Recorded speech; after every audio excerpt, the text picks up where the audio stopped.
freefincal. In this video, I want to talk about how to determine the weights of stocks in a low volatility portfolio. So, as you or at least older subscribers would be aware, I have been talking about investing in low beta stocks or low volatility stocks.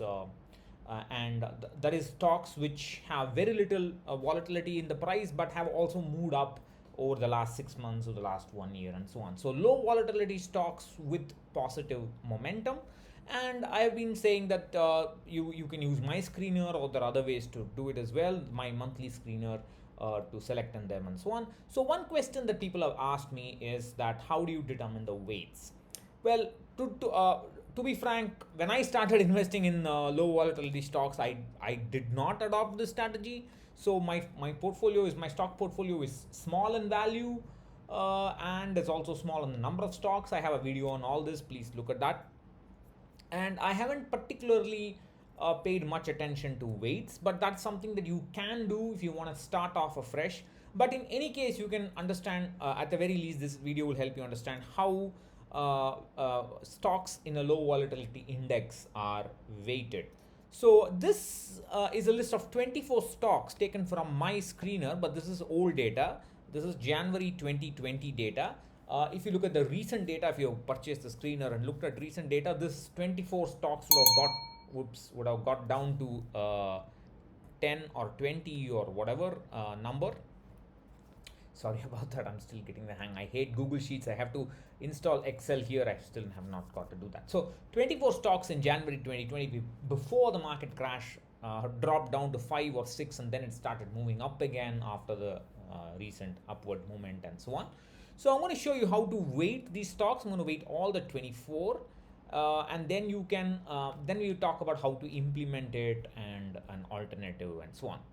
So the idea of a low volatility index is the stock with the lowest volatility will have the highest weight. So I have this is in order of increasing standard deviation or volatility. So what we're going to do is first calculate the inverse volatility, and this would mean taking 1 by standard deviation.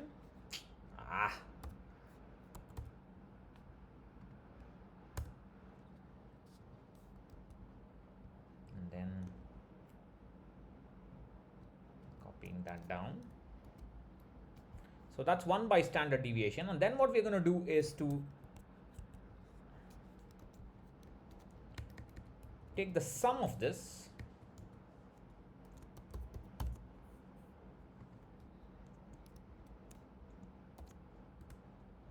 and the weight is this inverse of volatility of a particular stock divided by the sum of all the stocks inverse volatility. That is the sum of the inverse volatility of the entire portfolio, and so that's 6%. So that's the weight of the first stock and so on. You can just do that to get the full weight. So that's how it's done in a proper index which has got 20 stocks, 30 stocks and so on. And the problem is that 24 stocks in a portfolio, there are advantages and disadvantages of having about 15 stocks, 20 stocks in a low volatility portfolio. One is that probably new additions are not going to be too many, and what would happen is that there will be dropouts, and if that happens, you can simply sell that stock, or if you have some confidence, you can hold on to it, but then if you bring in human elements into it, then it's very difficult for a low volatility portfolio to work. But that's how it is. I mean, you can technically, rigorously, you will have to sell that stock which drops out of that list of your low volatility screener, add a new stock, or redistribute the weights using this kind of an idea, the 1 month, every month, or every quarter, or every 6 months, however way you want to do it. Every 6 months or every quarter may be a little better. At least that's what small case does. They do it every quarter approximately.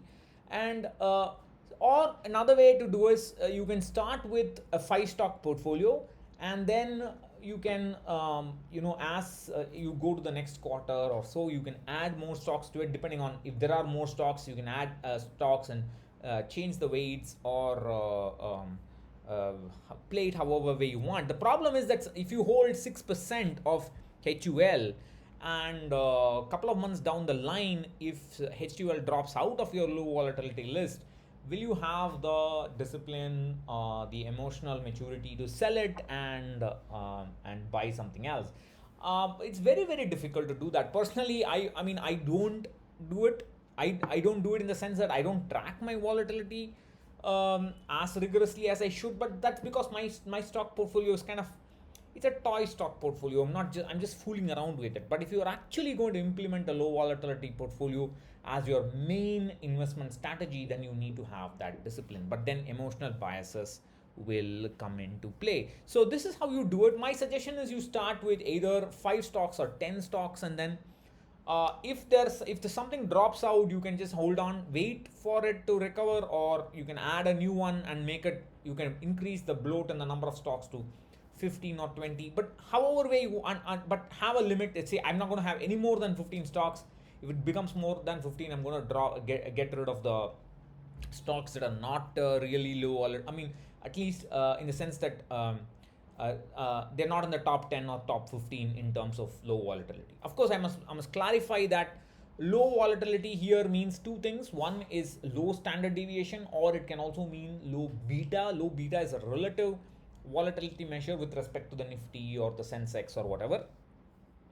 And the other option is you can look at the before you decide whether you want to kick out a drop out from the list. If you want to kick that out from your stock portfolio, you can look at the overall volatility of your portfolio, including that stock which is currently in your portfolio. If it's not too bad compared to the volatility of the market, then you can sort of leave that in. And I have shown my the beta of my stock portfolio using, what is it called, the Simply Wall Street, I think, right? Simplywall.street, I think that's the name. I forgot. I haven't looked at it for some time now. So I've shown how to do it with that. And as long as the total portfolio beta is is quite small compared to the market beta, the Sensex or the Nifty 100 beta, then you can probably hold on to it, carry on with it. But then you have to look at the returns, the dividends, and so on. You have to keep an eye on all that. So however way you do it, this is the way you weight it, and you have to make a decision. The other option is to invest in a small case. This is a low risk small case. I think it's based primarily on volatility. That's the list of stocks. Of course, you can't see the list of stocks if you're not logged in, if you don't have a small case account or logged in via your broker and so on. The downside of this small case is two things. It's you have to shell out 42k every month, or 42k 50k, because these are going to be expensive stocks, and they're going to rebalance it every quarter or every once in 3 months. Not particularly the financial quarters, but it will be every 3 months. For example, March 13th, next rebalance is June 18th. But when they rebalance, you can do an automated rebalance. If you just approve the rebalance, they will do it they will do it for you, but you have to pay the taxes and the brokerage fees and so on. They have done a back test. You can see the back test. Most of the back test is based on it's here, sorry. The back test is here. So most of the back test is before the launch. That is not with real data. It's not done live. But this is the live segment, and the live segment is not yet 2 years. It's about 2 years old now, less than 2 years old. And this is the last 1 year where it has been live. That's done reasonably well. But then this does not take into account the cost of the rebalancing, the taxes and so on. That is coming. You have to pay tax on that. But if you're okay with that, then you can. This would be a you don't care. You don't need to worry. Break your head about what is the weight, how many stocks. But here also you must have the emotional maturity to rebalance like they tell you to. If you don't have that maturity, you should not do any kind of small case basket investing or any kind of stock basket investing. Every week someone says do a review on small case. I've already done it. Before you ask me do something, do this, do that, go search my videos and and then ask. It's tiresome to keep replying to it. So that's what I wanted to say in this video. If you have any questions, let me know, and if I can answer, I will. Thank you. Bye bye.